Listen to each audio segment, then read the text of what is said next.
Welcome to a world tour through the brainy world of social thinking, where learning happens not just in books, but through people, contexts, and a lot of neural magic. Let's start with social learning and social context.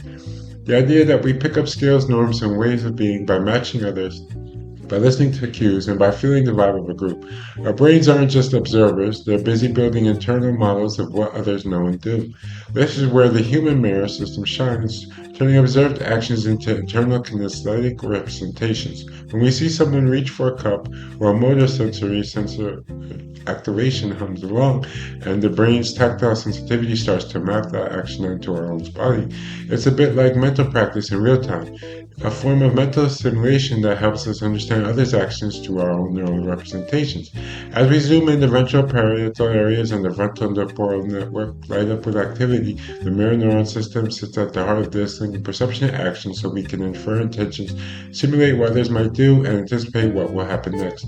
This social cogitation isn't just about action, it's about mental state interference, reading moods, schedules, and intention through cues such as gaze and social signaling. Attentional orientation to those cues helps us achieve joint attention, letting groups synchronize their focus and move in a coordinated way.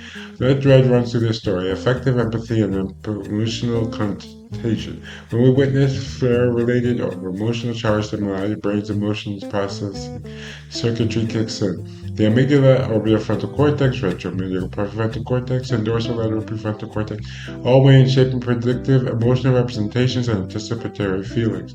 The anterior cingulate cortex carries error-related negativity as we monitor our own responses, comparing what we expected with what's actually happening in social interactions.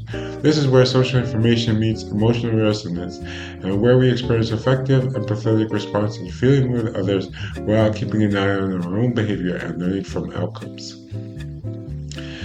In the background, a cross-brain neural network emerges during social interactions, especially when people engage in dyads, families, or cultures. Hyperscaling studies reveal how brains synchronize during joint action, mutual imitation, and automatic mimicry.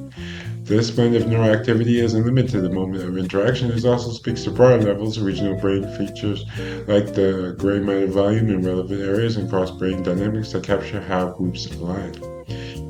So, in the end, our brains have wave a living tapestry of social learning, mirroring, touch, and thought. We're constantly mapping other states to our own experiences. A dynamic multi-layer system across neural representations, somatosensory across cultures and generations that keep our social world moving, cohesive, and wonderfully human.